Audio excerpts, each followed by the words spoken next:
there's been a lot of wild pig content in the last few weeks here. And Skeets, you sent me this tweet yesterday, and I was dying. And it's from the Line of Best Fit, which is a new music discovery website in the UK. But they tweeted about Colombia's finest, Shakira. And here's the tweet. Shakira says people were, quote, just watching and not, quote, doing anything when her bag was stolen by wild boars in Barcelona. So digging a little deeper, she's in a park with her son in Barcelona, and wild boars came out, stole her purse. Nobody did anything. What am I supposed to do? Exactly. She ended up getting the purse back. All of this was captured after the fact. There was an Instagram story that I couldn't find, and I didn't care to really dig for it. But I think she was like showing the damage of her purse. Right. And apparently there was a sandwich in the purse. Yeah, that'll do it. And they took the sandwich and they left everything else. So they got the valuables. But I don't know that I would take on a wild boar. No. It is Shakira though, but you want to look like a hero, or is that? Yeah. Well, just a chance to meet her. Like, here's your purse, man. Enrique Iglesias is from Barcelona. He could be her hero baby. And JD, she's a great skateboarder. You've got the longboard there. You two can. You got something in common. I saw that video of her skateboarding. I'm like, oh my god, this girl in dreams over here. The girl in dreams. Anyway, so one of the responses I just loved in the thread was this candy from Miriam Deckert. It reminded me when a wild boar stole a laptop in Germany from a naked guy, and it's a picture of a naked guy chasing a wild boar, and it's like the boar's babies, like little piglets, are also running. Little boars. I mean, for the listeners out there, you got to get onto to YouTube to check this picture out because it is absolute gold. So, and then it's weird because earlier, I'm always on the hunt for a cold open. And earlier in October, one of my favorite Instagram follows, Vinny Thomas. He posted this picture. Now, this is a warthog, which is in the same family. It is still a wild pig. And this video, I was dead after I watched it. And so here is another encounter with a wild pig. Here it is. Check this out, warthog. He's going to come up the steps. Here he comes. Oh my goodness, and he's huge. Hello, boy. I wonder if we can pet him. Hi, boy. Can we touch him? No, don't. Help me! Help! No, don't. I'm like, oh god, what is this thing gonna do? I mean, seeing that video of the actual warthog, now I for sure I'm doing nothing. Oh, I'm running. I'm stealing. Yeah.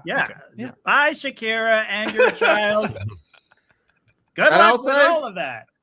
And I'll say, from looking at this picture, it looks like nobody's stepping in at all. Yeah. This guy either. Yeah.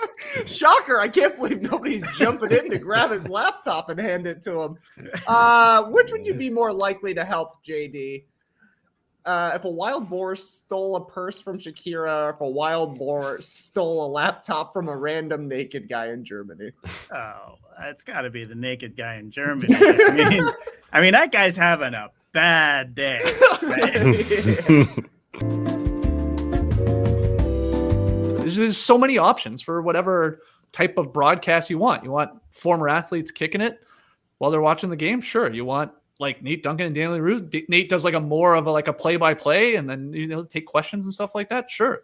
There should be a Kenny. There should be a Lee Ellis crapping on every team because he hates every team. So yeah, I think this is great. I'd like to see more of it, Trey. It's way better than the thing they had on before. That's what I was going to say. Did they dance at halftime? They don't have the instant dance for halftime. Exactly. Still Do you want to chuckling. we want to just pitch one where we just dance to the entire game?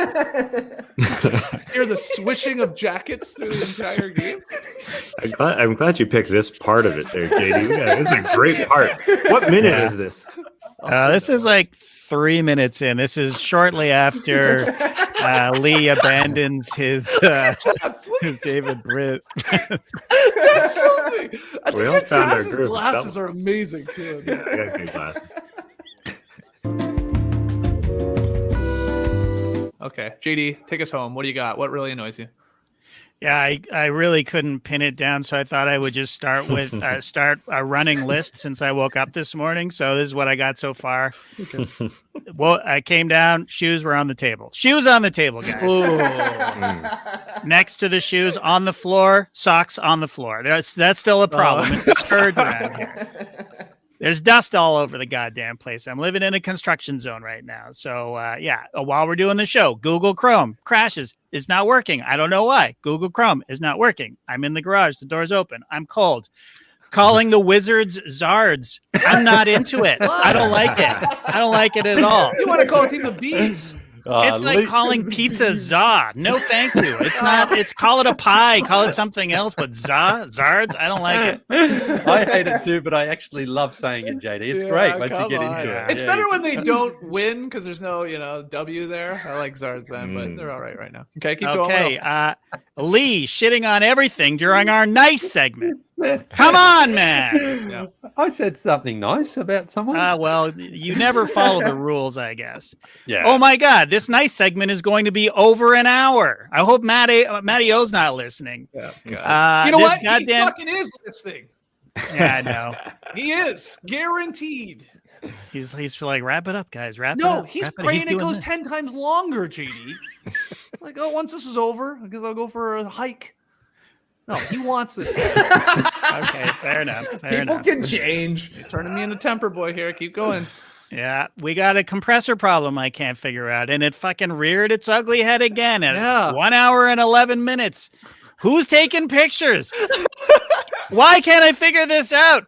This is very frustrating. Is it GarageBand? Is it these stupid USB mics? I have no idea. We're doing tweet of the night now, Skeets. Now I'm not ready. I'm all the way down. We've got 8,000 things in this goddamn StreamYard, and I got to scroll all the way up. So that's why tweet of the night stinger was late. And and now I really need to pee, and that's it. That's all I got on my list. Is daylight savings time a winner or a loser of the weekend, especially for you dads out there? Trey, are you a fan? Because, here in Atlanta, sun's out earlier. It's great. Or hate it because maybe, dogs and kids and all that. What do you think?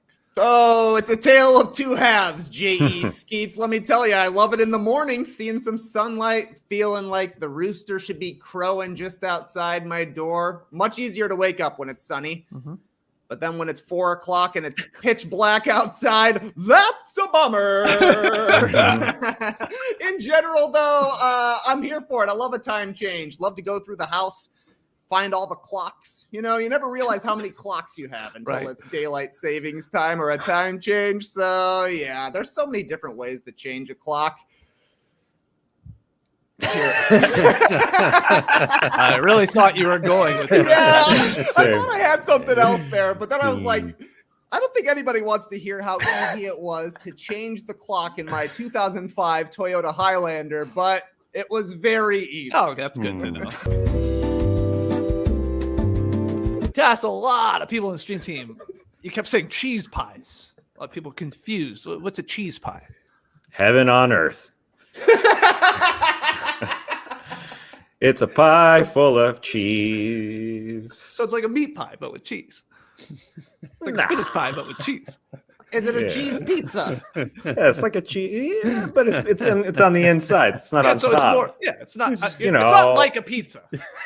More like it's like quiche meets meat pie meets cheese. A Greek man. I don't know. Like cheese. Yeah, it's cheese with pastry, like phyllo pastry wrapped around it. Yeah.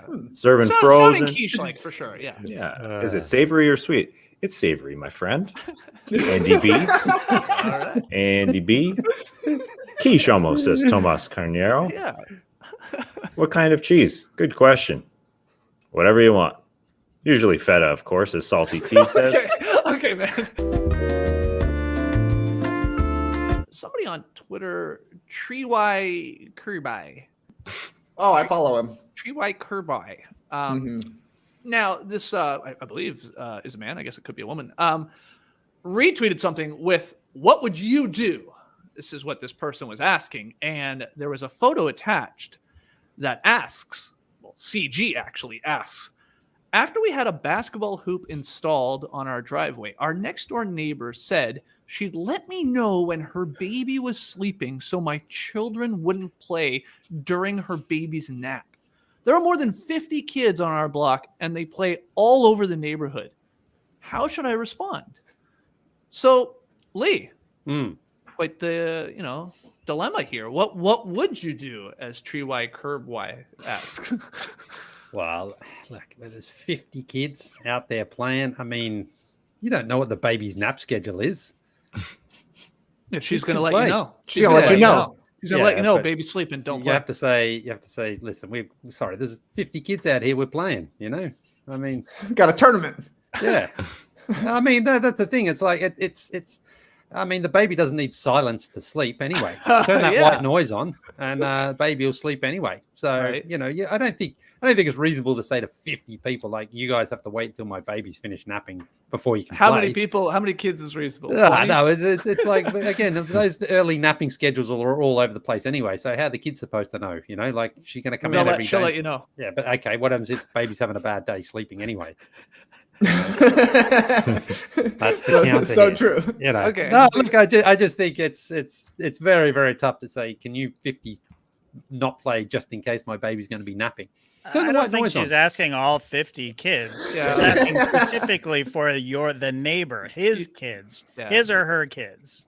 I don't think it's not like a basketball bouncing is not like, a leaf blower that's driving everyone crazy. Kids having fun, they're playing. I mean, play ball, man, play ball. Okay, so what are you saying? You're saying tough shit. Well, yeah, not like that, but I'm just saying. No, let me see your baby. I'd like to tell your baby to his face. Just say, well, if we're playing, though, we're playing. I mean, we can't sort of be expected to work around the baby's schedule. Sorry, I mean, there are things you can do to help that baby sleep, like put the white noise on. So, wow. Okay. So diplomatic. Yeah. JD, straight up fuck off from me. I'm going to buy a whistle and I'm out there reffing. I'm calling everything. Everything. A lot of fouls. Yeah. Well, Trey. Hey, to be clear, I see the stream too. I'm not saying F off to the baby. I'm saying F off to the baby's mother. I mean, come on. I wouldn't say that to a baby. Do you think the baby might be embarrassed for all we know? That a baby would be mortified that their mother is out there saying, guys, just shut down this basketball game because my kid's trying to sleep. I mean, honestly, that kid is going to be using that basketball hoop in 3 or 4 years. Well, it's funny you mentioned that, JD, because here's the response in Real Simple Magazine. Okay, here we go. You have the actual magazine. Yeah, this was, I've been doing some research for recipes here. So CG asked Catherine Newman for her advice, and Catherine Newman responds, someone has made a demand you have the right not to accommodate. So how can you maintain a cordial relationship with your neighbor without shutting down the kids' fun? Brainstorm with her. We had good luck with a white noise machine. Or is there a nap room on the other side of the house? Remember, your big kids were napping babies once. One day, her wee one will run around noisily with the pack. If there's a compassionate way to emphasize the commonality here, try that first. Okay. Trey, could you just flip through that real quick? Is there a cheese pie recipe in there? Let's see if we got any cheese pies. Oh, they've got a great pull-apart bundt cake in here that looks tremendous. Skeets, you got an answer for this one? You lied about how much you love to gift? Yeah, a little bit of a story time here. Nora threw me a 40th birthday party at our old house, the ugly house on Kenmore by the KFC. And I started opening some gifts. I got salt and pepper shaker set, and a firefighter pug calendar. And then I opened my gift from my friend Lev, who was over. Small wreath. That's all it was. Tiny little wreath. I like sort of played it off like, okay, thanks, Lev. He could see that I was skeptical a little bit. Though I told him I liked it. I tried to make that very clear. I was lying. That wasn't enough for Lev, though. And he wanted the gift receipt back. And I tried to play it off. And the party kept going, trying to open more gifts. He wouldn't let it go. If you love it as much as you say you do, and as much as you have been saying, then it shouldn't be a problem if I take the receipt back. So I eventually just gave up. I gave the receipt back to Lev. And then Lee, he ate it. Oh. He straight up ate it. Very weird, right? Oh. But, it gets crazier. He then started to say he was feeling sick, like he was going to puke like Anthony Davis. And he said, Lee, not because he ate a gift receipt, he said it was because I had mud pie on my hands, that I had shit on my hands. Yeah. Wow. Which was true. I used too small a slice, okay? In the shitter.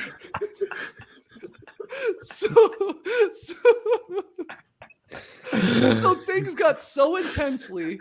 I suddenly had our other friend, Melissa. She was eating another gift receipt to see if the paper was making Lev sick or my shitty hands. She was fine in the end. What is going on with everybody? This Everybody freaked out. Rick was screaming something about my house being covered head to toe and shit. A cake got flipped over. The entire party left. And then, to top it off, my friend Lev died. So I guess the moral of the story is, Lee, the next time you receive a gift you don't like all that much, don't lie. Could kill your friend. And also use more paper towel when you're wiping your ass.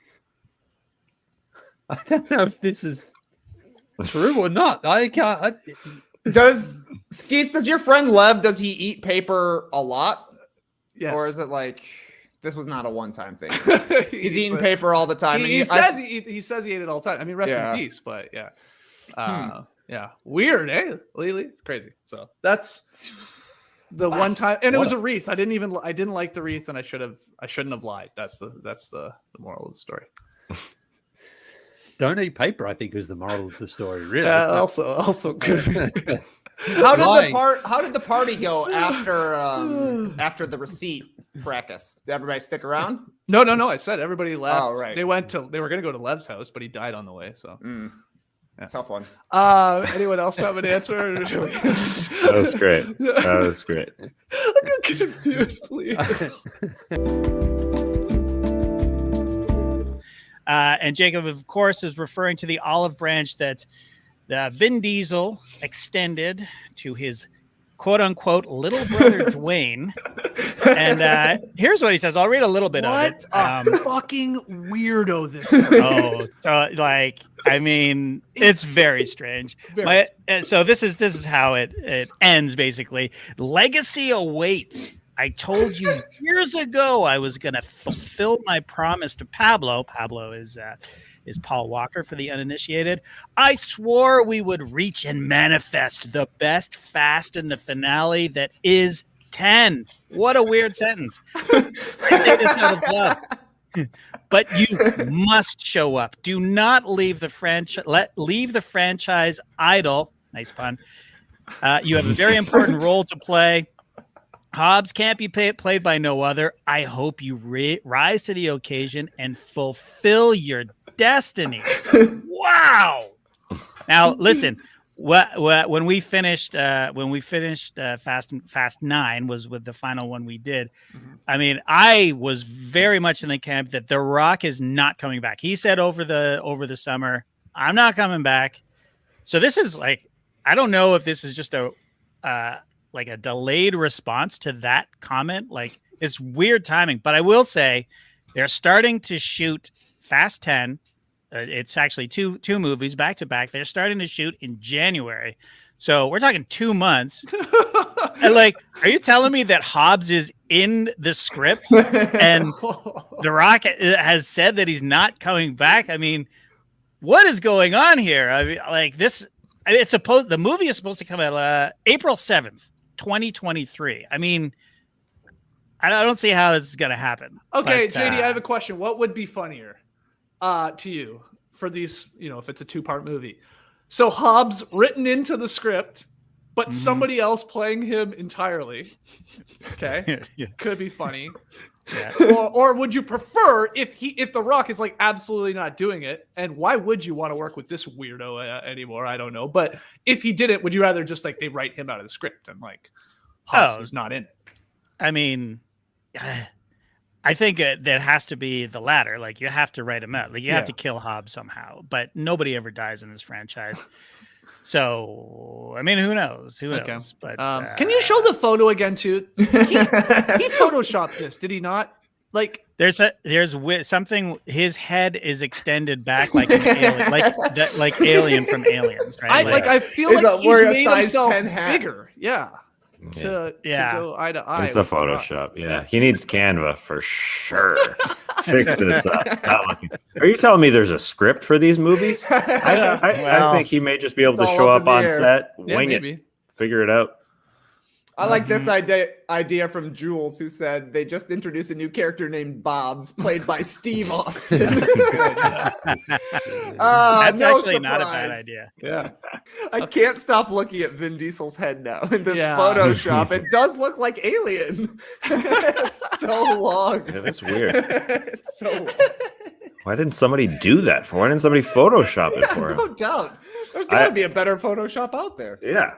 I agree that he is coming back because I don't think this would actually be a public plea where you would call someone your little brother and expect him to accept. This is just publicity. Hey, little bro, come back on. Why would The Rock want to be called little bro to Vin? Doesn't jive. Another reason he's coming back. I mean, The Rock, obviously a world famous wrestler. Everybody comes back in wrestling. Always. You always come back.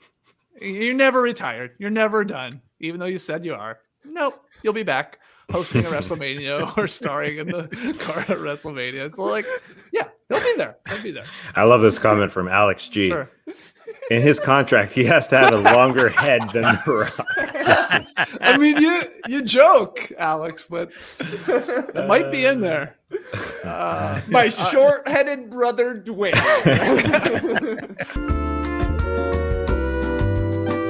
So D. Will and Gorley are going to be making their pro boxing debuts. The bout is contracted for 215 pounds in 4 rounds. Okay? So my question, up or down on celebrity boxing matches, which I think is what we call this? Yeah, down. I'm down on it. What? I don't know who Frank Gore is, by the way. I know who Are you kidding me? He only ranks 3rd in NFL history with 16,000 rushing yards. Yeah, don't know who he is. But Darren Williams, remember your old mate Mike Bibby, he jacked himself up when he retired. So I wonder if Darren Williams is going down the same path there. I haven't seen him Bibby yet, used the air pump that Tass was using on the balloons. Yeah. But and anytime the Paul brothers are brought up, I don't want to talk about it. And this is the only Paul brothers I want to talk about.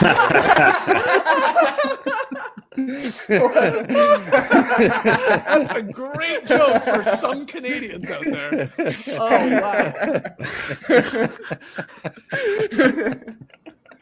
Oh wow. I'm generally down, but I would watch Paul Brothers fight Cam Stewart.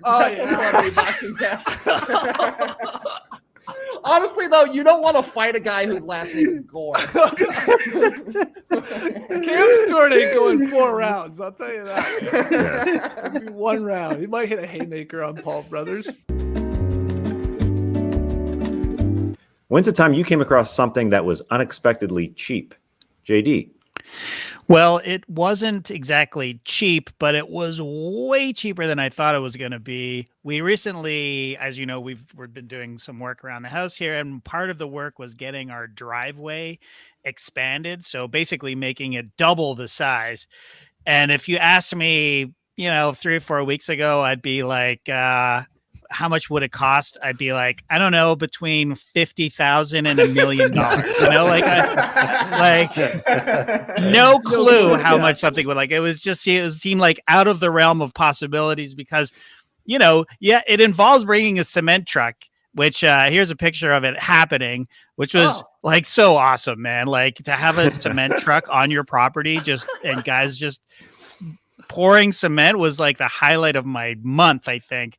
So it was a few $1,000s. I mean, it wasn't cheap, but it was so much cheaper than we thought it would be. And here's the finished product. And it's just like, got a 3-point line there. It's like magic to me. It's just like these guys are awesome. And Rachel would have like the entire property paved. Like she was so thrilled with how it turned out. But it's crazy. Like it's so cool. Just a couple of $1,000 and you got a new driveway. It's awesome.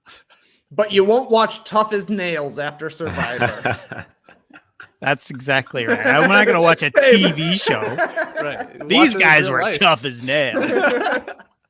It's so emasculating too, because it was like, this is me working like boop, boop. It's like, let me know if you need anything, guys. I'll be right over here. And they see me in the garage going beep. It's like, oh, please don't disturb my husband. He's what time is the truck going to be coming? Because he's doing his very important work in the garage.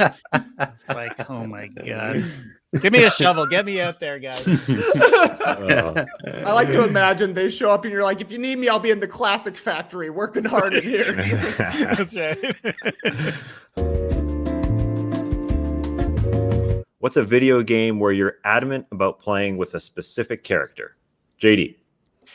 It actually is Mario Kart as the video game, and I have never not played as Wario. Always. Wow. It's gotta be Wario. I just love I'm a Wario. I'm gonna win. He's great. It's just awesome, man. It's awesome. And the kids get pissed off because they sometimes want to play with Wario, but I just put my foot down and I'm Wario and I'm gonna win. That's Wario. Hey, I'm Wario. First concert for me was U2.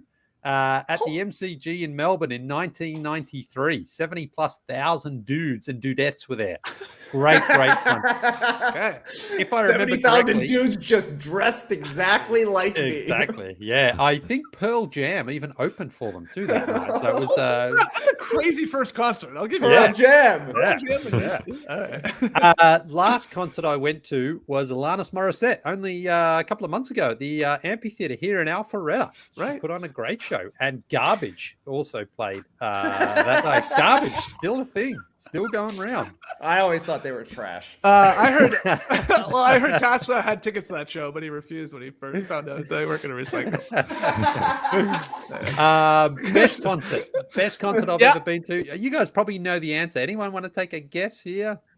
I mean, it's something it's Robbie Wembley. Williams. Yeah. Robbie Williams at Nebworth, 2003. Actually, it's a tie. Fatboy Slim at Brighton Beach. Talking about that the other week, it reminded me. That was awesome. That was bigger than Robbie Williams. I forgot just how big it was. It was like not a scheduled one to be that big, but it was awesome. Are you including the Fatboy Slim one because you also put on a concert at that concert? If I remember correctly. What were you singing again? That people stopped and we were like, oh.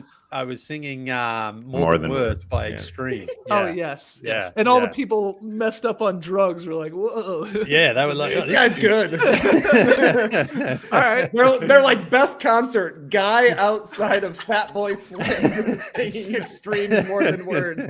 Just the first 30 seconds. Worst concert I've ever been to. Well, this one's also a tie. I'm going, unfortunately, with The Cure at Air Canada Centre. I've talked about it. They just didn't bring the energy for the fans. Yeah. They played their music was fine. I love their songs, but it was just like, we're just here because we have to be here and we're going to play our music. But also Guns N' Roses, also at the Air Canada Centre. It was Guns N' Roses. It was Axl and band. He turned up late and then he kind of insulted the crowd by just saying, yeah, I'm late, but who gives a shit? And then it was like he got out of the block slow, and I left. I left after like 3 songs. I'm like, this is not right. I mean, yeah, with no Slash as well, it's like it's not really the same anyway. So disappointed there with. I love how much it feels like you at a concert. You love the artist talking to you. What's up, You more Toronto? Yeah, Hey. you more than anyone is really like live and die by a concert of the back and forth between the band and I should say the artist and the crowd. Yeah. Yeah, because you don't need to do hardly anything to get the crowd on your side. Like Bon Jovi one time in Toronto was in Montreal the night before, and he kind of took a dig at the Montreal Canadiens. He's like, we were in Montreal last night, great city, but not as good as the Leafies. And the crowd went crazy. I mean, that's all you have to do is just like, piss in their pockets a little bit, and the crowd's on your side for the rest of their night.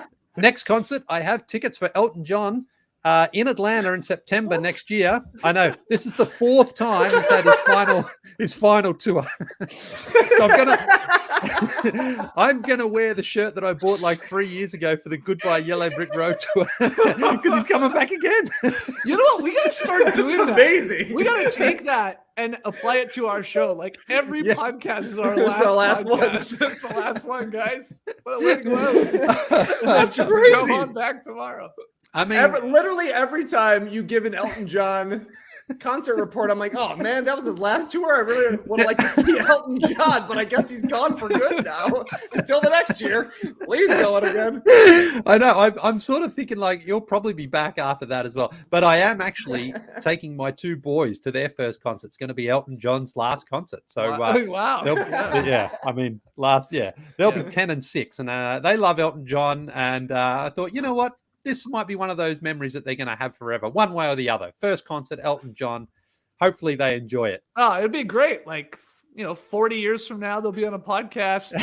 This tweet will be back around and they'll be saying Elton John, oh, my old man. Now, we thought it was Elton John's last show. In the end, he played 10 more years. I'll be like, actually, my next concert is going to see the last Elton John again. I'll just also say, we've had this conversation before, but you're 100% wrong on The Cure. And The Cure was my first concert. So, wow. I don't know how you can say I'm 100% wrong for an experience that I had that you weren't there for. They were bad. The music was great. Exactly. It's a concert. But I don't know what you're talking about. There's way more to a concert than just getting up there and playing your songs. There's crowd interaction. Yeah. There's making the crowd feel like you're there and you care about them. You can't You tell should go me. see Kiss. Have you seen Kiss? I have seen Kiss. They're and the put on- masters at what you're talking about. Exactly. It's like, we were in Montreal last night. It wasn't even hockey related. It's just like, you think Montreal knows how to rock? Yes. And everybody goes, "Boo." Kiss put on an incredible show. Cliche, though, Lee. This is the part I can't get over. But It's you go to a concert and you're in the mood, right? You're seduced by the band. They're putting on a great show. You want them to tell you, "Hey, we love you as much as you love us." We don't want you because it's a part of the performance. It's a part of the entertainment. But that's the thing about The Cure.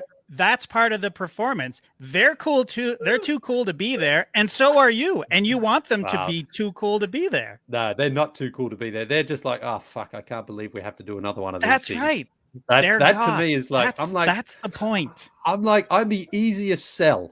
I'm the easiest sale at a concert. I have a beer or two. I'm buying the $45 piece of shit T-shirt that cost them 20 cents to make. I don't care. I'm into it. You just want to be told how great you are and how great not how great I am. I want them to just say, "Oh, we love being here, man. We want to be a part of this. You were so glad you're here." Instead, it's just like, yeah. Friday, I'm in love. Here you go. There you go. Hey, you should take your own advice. I've done enough live shows with you. I've never once heard you tell the audience, "Thank you, Chicago All-Star Weekend. This is the greatest night of my life. It's an honor to be here, talking with my friends in front of you." You've never done that, ever once. And people are leaving our shows going, "Well, fuck, they were really funny. They knew the basketball." Man, people couldn't get enough of our last show in Chicago. That was great. Okay. That was awesome. Love it. Because you were too cool, man. You were too cool. I love that about you. If we go this year, we'll actually be able to say, "Hello, Cleveland." Charlotte doesn't know how to podcast. We were in Chicago years ago at this point. They did not know how to play. Yeah, it's a part of it, man. It's part of the magic. Okay. I'm not a guy who gets annoyed very easily. Like yesterday, I talked about how I hate ham and how ham sucks, and it definitely does. But there are a lot of people out there who like ham, and it's like, if you want to eat ham, go ahead and eat ham. The only really annoying thing I could think of was I went on an adult ghost tour once. Tour guide told us it's after 10 o'clock, so you can drink if you want, and you can say whatever the hell you want. So right away I said jizz, horsecock.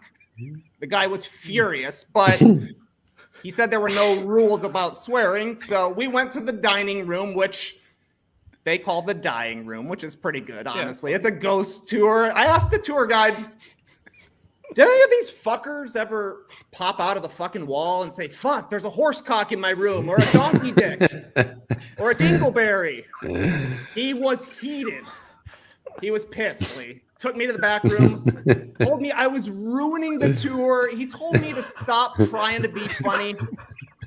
Told me it was the worst day he ever had on his job. So I told him, I'm not trying to be funny, not trying to get a laugh. I don't want anybody to have their worst day at their jobs. All I want to know is if any of these fuckers ever blast out of the wall and have like a huge cum shot. He was still mad. I told him, you can't change the rules just because you don't like how I'm doing it. Somewhere our wires got crossed. He was saying we're allowed to swear, and I was saying big fat load of cum and horsecock, and he was getting mad. So they ended up kicking me out of the tour. My mom came to get me, drove me home, didn't make any friends, still pretty peeved about it, can't let it go. What do you think, Lee? Horsecock. It's okay. It's our last show.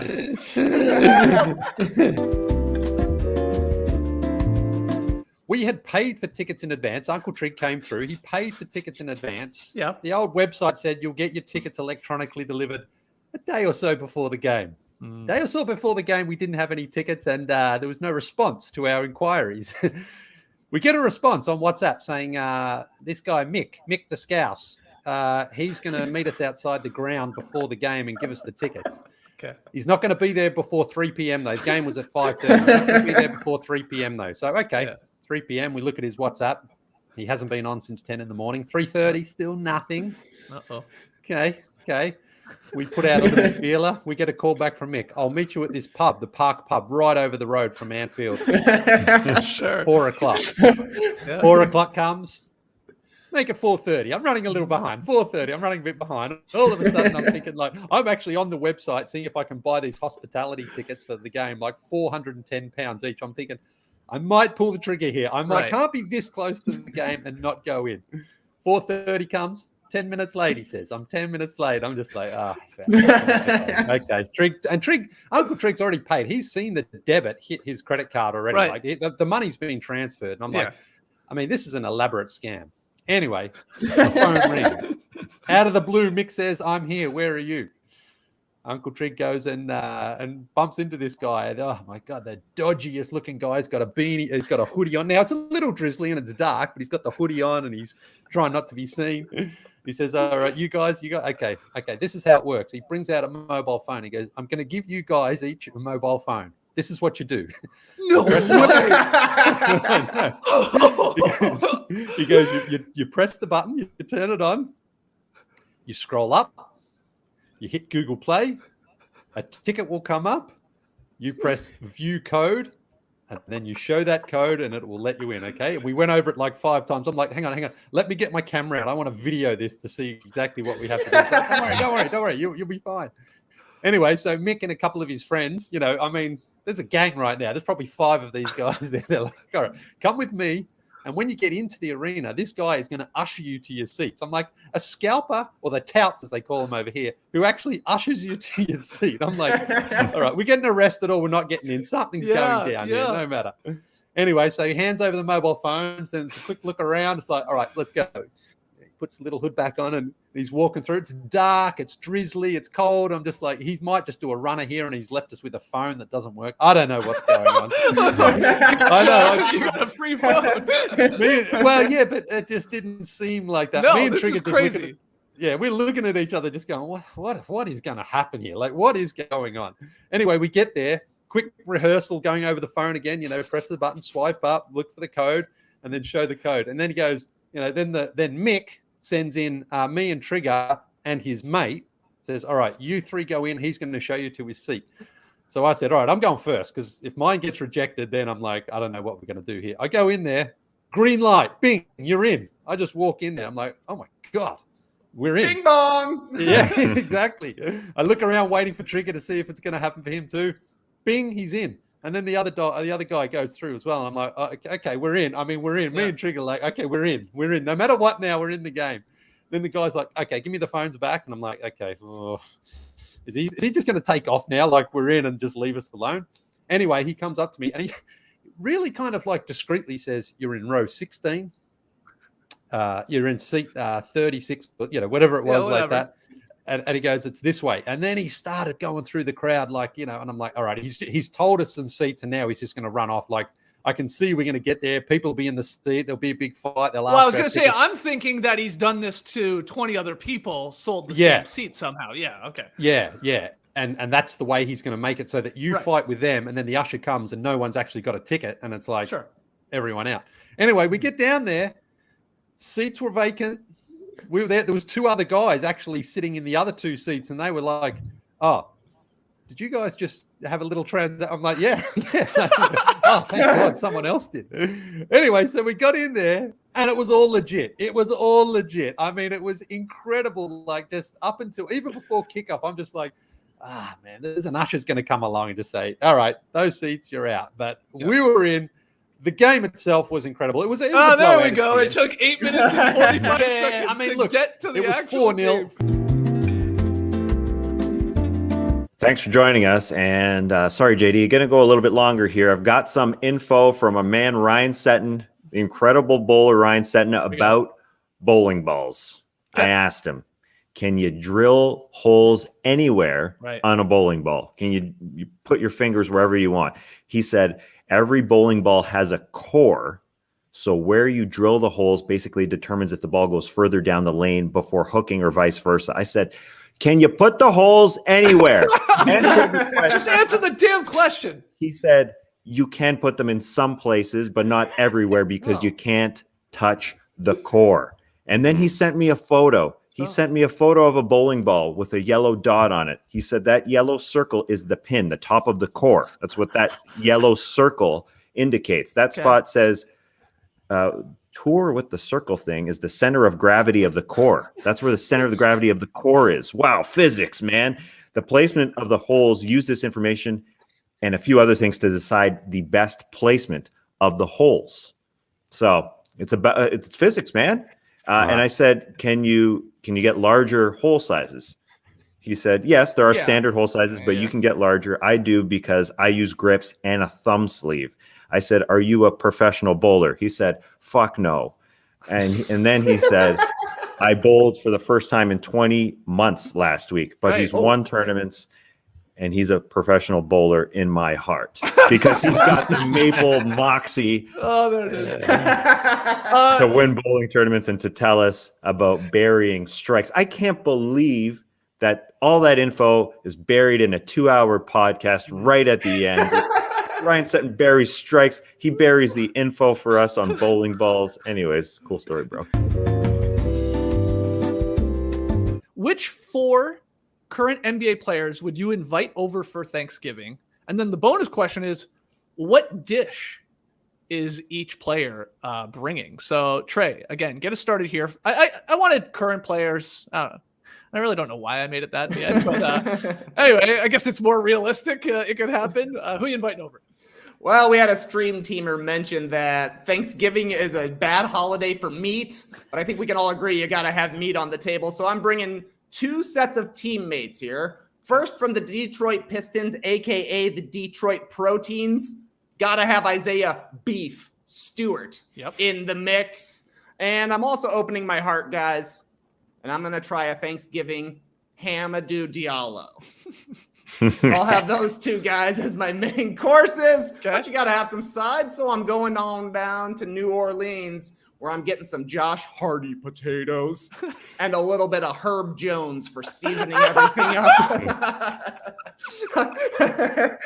This was all working up to that Herb Jones joke. That's There's good. straight up a guy named Herb. In the We don't talk about it No. enough. You're right. Yeah.